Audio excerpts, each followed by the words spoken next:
Assalamu alaikum warahmatullahi wabarakatuh. उम्मीद छी कि तुम सारी ऐसु ठीक. वेलकम छ तुन बे एक सान चैनल पे यत नाज कश्मीरी किचन व्लॉग्स. आज करो अस शेयर गार्डन हंस रेसिपी. यम आस घर क्यों गार्ड आयमस हम लेकिन और साफ करत आयमस पटरत आयमस तो वह यमन मज हेसा यस कर तो वह करो गोड यमन मज हेस तो तम पे करो तुम ब्रो कुन शेयर कि कित कन रनोक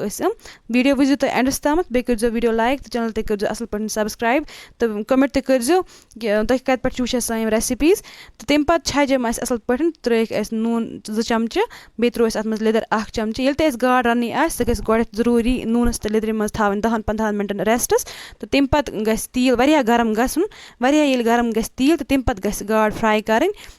गाड तल यथ बानस लारा कहें ते नत गाड अगर तथ तील असल पे फ्राई गोमुत कहें ते यह गरम गोमुत तील कहें असल पे तेल फ्राई पे गाड यह फटान यह हेका फुटित यम साथ फ्राई कर असल पे करोन यह बेक साइड टर्न ये असल पे फ्राई गसन तो तम पे तुलोक थोद इथे कन करोक सारे गाड फ्राई वीडियो वुजो तुम एंडस तम वीडियो कर लाइक बे कर सान चैनल सब्सक्राइब तो जरूर माशाल्लाह तुम हेकि वुचित कत असल पे गए फ्राई अस तील बराबर गरम थवन तोताम योतान सारे गाड मकलन योतान सारे गाड मकलावक फ्राई कर इथे कन करोक सारे गाड फ्राई यपर कर सारे गाड फ्राई तो तम पे नमो बान ये रन आम गाड तो अत मज त्रो तील तील सठा पे त्रावन गाडन तो ये असल पे गरम गस अत मज त्रो गंड त्रो अत मज टित बे त्रो रुहन फुल 5-10 गाडन पे सठा रुहन त्रावन असल टेस्ट गसान तम पे त्रो अत मज मसाल यम सब्जी यम त्रावन अत पे त्रो अत मज मुंज हाक बे त्रिमित अत मज लो फुल 5-6 तो यह कर असल पे मिक्स योतान असल पे यह फ्राई गस तो तम पे त्रो अत मज टमाटर 5-6 यमो सह असल टेस्ट गसान अत मसालस वह आसान रेसिपी बे मज़ गसान तुम कर यम स्टेप्स फॉलो कर बनजो तुम यह रेसिपी घर पे कर पे गरकन सत शेयर तो पे फ्रेंड्स कर शेयर तम पे त्रो अत मज नून 2 चमच बे त्रो लिदर 2 चमच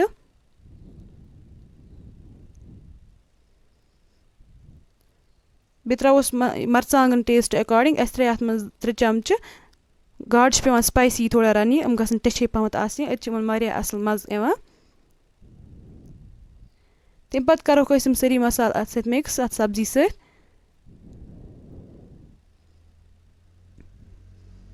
मिक्स करने पे त्रो अत मज आब तुत आब अत मज त्रावन यथास मज यह सोरी यह सब्जी यह सेन असल पे ज्यादा पे अत आब त्रावन कहें ते यह पे वारियान सब्जी यह जल्दी सेनान तवे त्रो अत मज कमी आब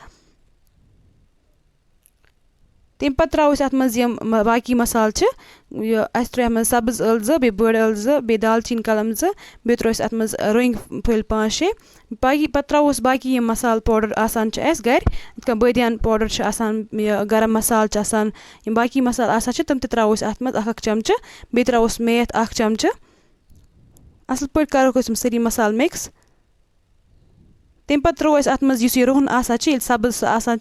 तमिक पे ट्यूब आसान ये आचार ते बनावान सह थोमुत हकनयत तो सह गस गाडन पे त्रावन ये गाड रन अम सत असल मज़ गसान गाडन तम पे त्रे अत मज गाड फ्राई कर थामस तो त्रो अत पे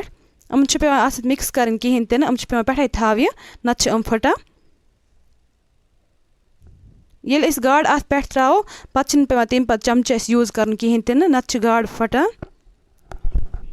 असल पे त्रोक सारे गाड पे तो तम पे थो अत ढक्कन दित 10-15 मिनटन लेकिन फ्लेम कम थी अत 10-15 मिनटन थवन ढक्कन दित अत मज़ रोजान इथे कन फ्यूर दिवान चमच सत लेकिन कहें ते तुम हेकि वुचित यह असल पे खुशक गम अत सोरे रस तो सब्जी ते असल पे सॉफ्ट गम माशाल्लाह तुम हेकि वुचित अमुक कलर कोता असल आमुत मज़ गसान इथे कन अगर यम स्टेप्स तुम फॉलो करो आसान रेसिपी उम्मीद कर कि तुम यह पसंद आमस वीडियो कर लाइक बे कर चैनल सब्सक्राइब तो जरूर बे कर कमेंट तुम किस बासा सान रेसिपीज बे कर पे फ्रेंड्स पे फैमिली से शेयर ते बे साथ बे नव रेसिपी है तो अल्लाह हाफिज़ पे दुआन मज जरूर याद।